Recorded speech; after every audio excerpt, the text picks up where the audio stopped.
All right, so today I'm out shooting with Cait and Joe in the South Dakota Badlands, and we're gonna be doing a sick shoot. Let's get it. My name's Wagler, and this summer I'm traveling across the country from California to Florida on a mission to become the world's best action sports photographer. Hi, I'm Cait, also known as Sassy Pants.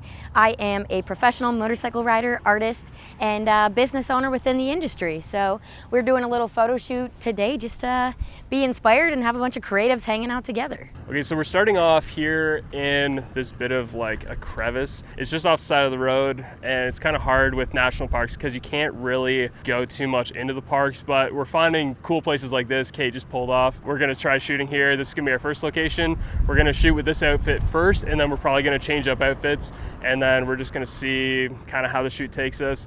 Mainly what I'm gonna be going for is just showing more of like the vast landscape and just showing the rocks, texture, things like that. So we're gonna get to shooting and let's get it. So I was thinking it'd be pretty cool to put Cait's bike up in this area, but we thought it might just be a little bit too difficult, so we ended up starting down lower, more on like a flatter surface. I wasn't feeling super inspired by this first location. I think it was because I had something else in mind to start, and then I kind of had to change and adapt. So I tried to make the most of it and just get as creative as possible. Chin down just a bit.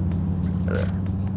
Thanks. Nobody ever like corrects where my head is in photos. It's like a whole thing. People all the time on shoots, I'm just like, okay, their head is like freaking off. I'm like, what are you? Chin down just a little bit. There we are. Chin down a bit. There we are. Yep. How did you learn how to like position chins and faces? Doing it myself. Yeah, was it just something that took time? A lot of it was from just getting shot myself. People would just tell me to do something, and I just kind of knew, okay, this pose will look good if I'm doing this or this. And it's like, how do you make somebody's jaw look flattering no matter like what size they are? Because like I've shot with bigger people, I've shot with really petite people. And so it's like body positioning, angles, what's gonna look most flattering for different people. Nice. Yeah. Here, come with me. Let's go over here. Whoa, this is cool. Oh, there goes the phone.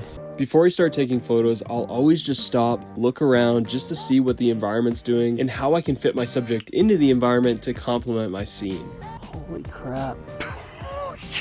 What the heck? This is nuts. Do you want to throw your left hand in pocket? Would you be cool with like even sitting?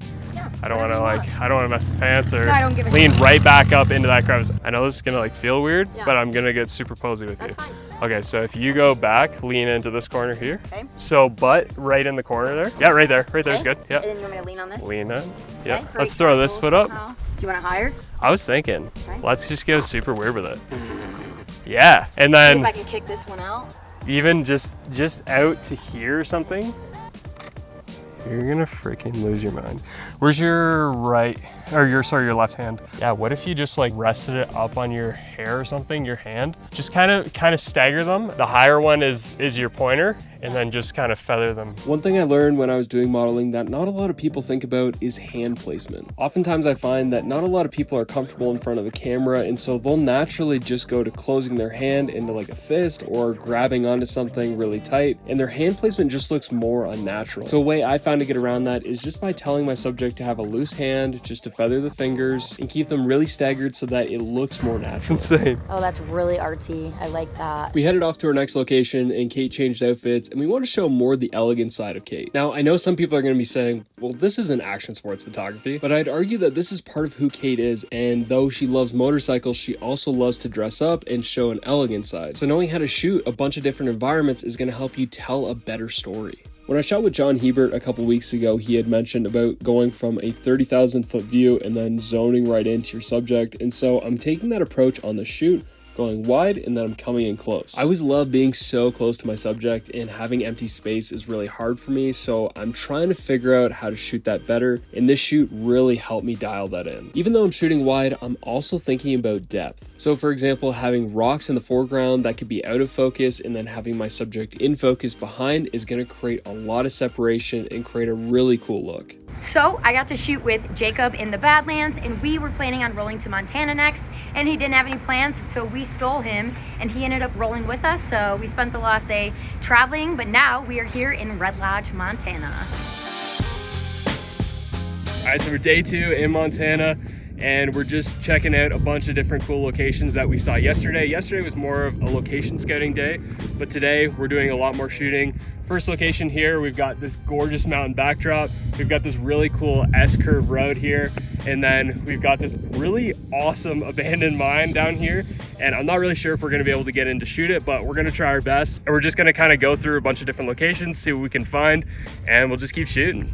This was a really cool place to take shots because of the sweeping landscape in behind Cait, and so we placed Cait in front of the bike, and so it created 3 different levels of depth between her, the bike, and the background. Doing this really helps to emphasize her in the landscape. So this is where I wanted to go. Gorgeous mountain peak in the background, like stunning ruins, all this stuff. And unfortunately we couldn't go in here because there's a mailbox, and some of the locals said if there's a mailbox, you know you're on somebody's private property and you don't want to be screwing around with that. So I was so hyped for this, man. Dang it.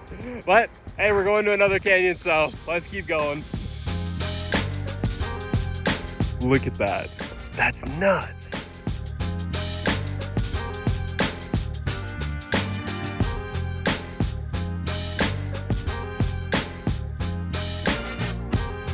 Instead of being focused on taking shots, we just wanted to enjoy the landscape and just kind of take it in the moment. These are a bunch of the images from the photo shoot, and where my inspiration mainly came from for the color grade was from the movie Dune. I've always been really fascinated by that desaturated desert look, and I really want to try creating that myself, and now I finally had the opportunity. If you'd like to grab my cinematic preset pack, it's linked down below, and you can get that completely free. I look forward to seeing you guys in the next video. Peace.